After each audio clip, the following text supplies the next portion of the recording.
So here we go, the first qualifying heat race for the Newsome Raceway Part 604 late models. 5 cars directly transferred to the main event.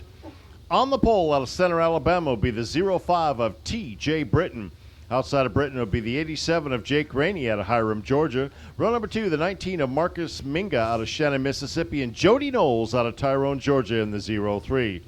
Row number 3 in the 72S is Pontotoc, Mississippi, Steve Russell and Corey Dunn out of Milledgeville, Georgia in the 21.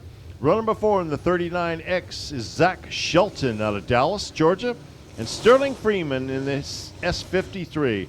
On the final row, the C4 of Tennessee's Cole Smart. 10 laps, qualifying heat race number 1 for the Newsome Raceway Parts 604 late models.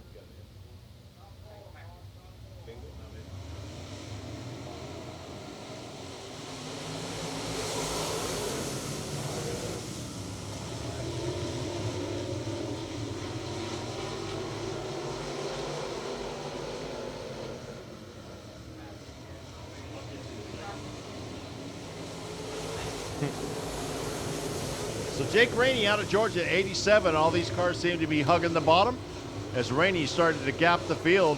As we go yellow on lap number 1, we have a car slowing on the back straightaway. T.J. Britton out of Center, Alabama, having some mechanical issues to bring out the yellow flag on lap number 1. Jody Knowles on the inside in that 0 number 3. Rainey sets the pace to come out of turn number 4. We're green. Marcus Minga, that number 19 machine in the 3rd, but he's starting to put a little pressure. Look at these late models. Oh, there's going to be some contact. They clean it up down the back straightaway. Coming out of turn number 4, it'll be Rainey in the 87 and the 03 machine of Jody Knowles in that 2nd spot. Sterling Freeman in that 53 has come from near the tail, and he's threatening in that 3rd position. He is in 3rd.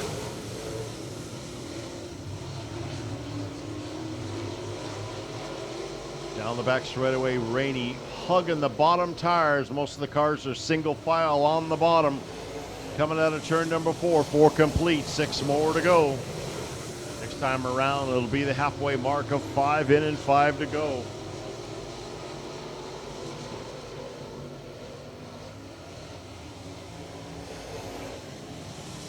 5 complete, 5 more to go. Now the field is stretched out around the speedway once again with most of the cars working on the bottom of the racetrack. Jake Rainey in that 87 in 1st. Jody Knowles running in 2nd. Sterling Freeman 3rd. Marcus Minga 4th. Corey Dunn in that 5th position. Dunn's starting to put a little pressure on the 19 of Marcus Minga. Goes to the inside of him. Minga gaps him coming out of turn number 2. But still at the point, working on lap number 7. That is Jake Rainey showing the way in that 87.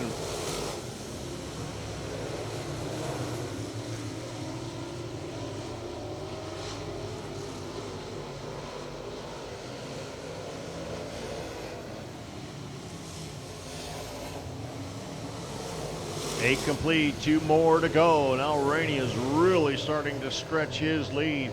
About 2.5 tenths of a second lead over the 2nd place car. A white flag, 9 in, 1 more circuit left to go. 5 transfer into the main event.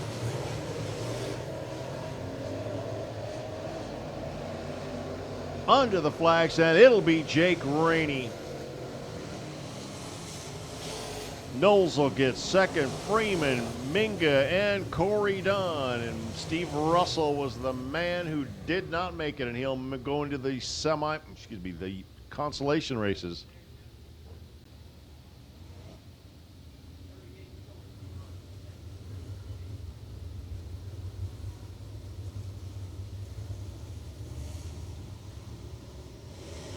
We will be coming to green next time around.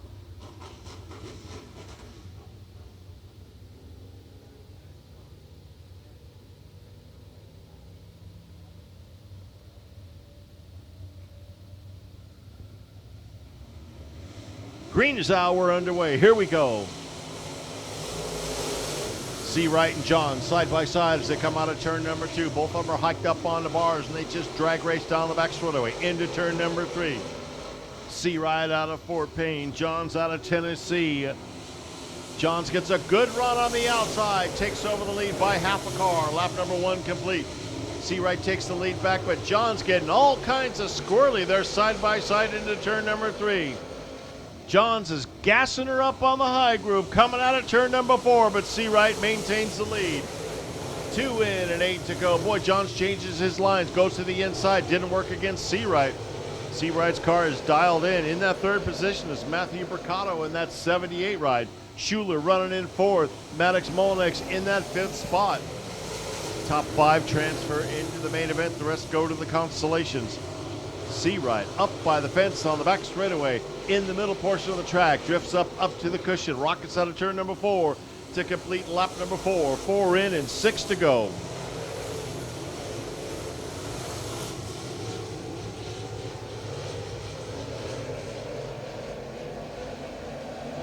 Coming out of turn number 4, C. Wright is starting to stretch his lead over Oakley Johns. 5 in. We're at the halfway mark.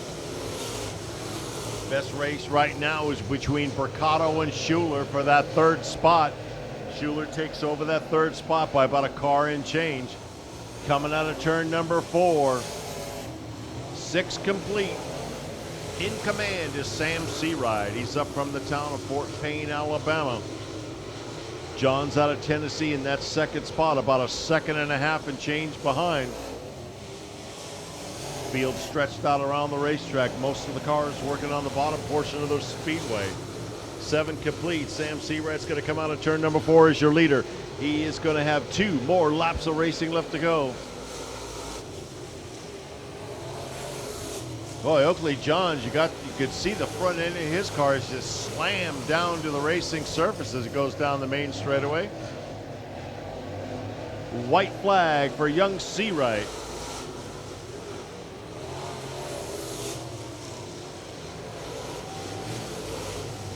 One more circuit left to go. Sam Seawright with a 2.5 second lead comes out of turn number 4. Seawright wins qualifying heat race number 2. Johns grabs 2nd. Lane Schuler a nice 3rd. Then Bricotto and the number 6 machine.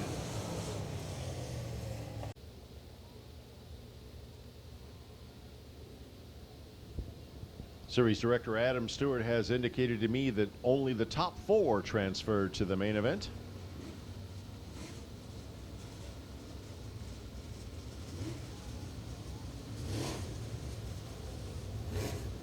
Here we go, qualifying heat race number 3. On the pole out of Anniston in the number 8 machine will be Grant Pearl.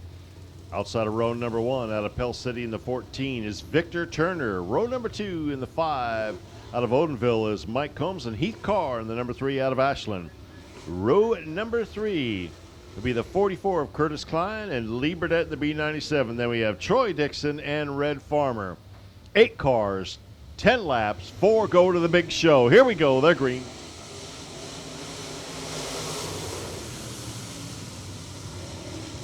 And we go yellow.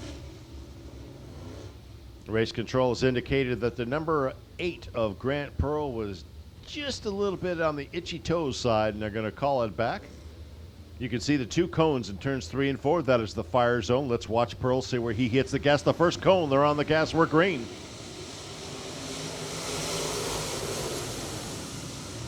Turner to the outside, Pearl on the inside. Who's going to get the advantage? Neither one of them just yet. They're side by side.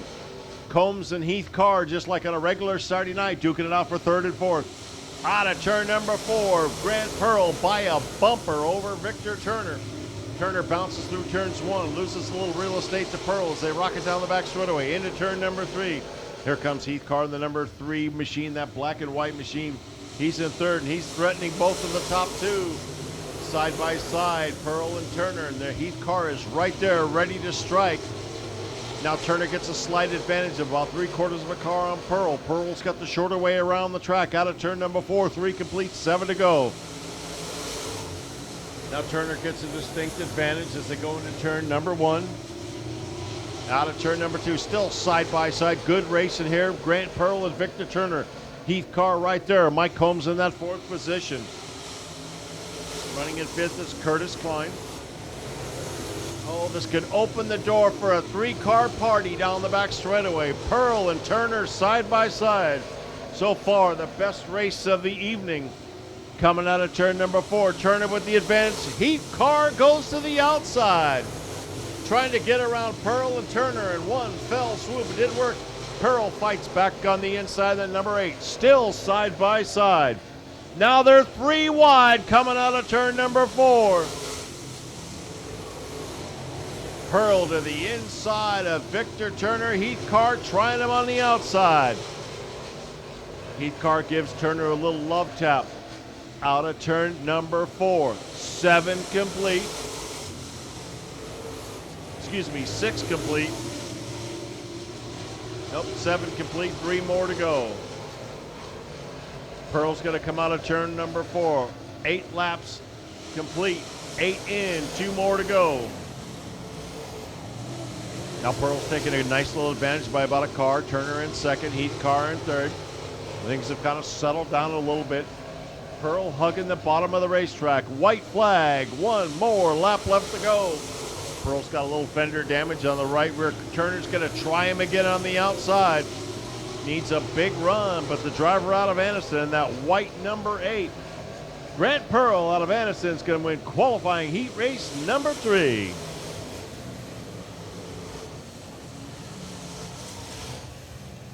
So Grant Pearl with the win. Heath Carr grabs second.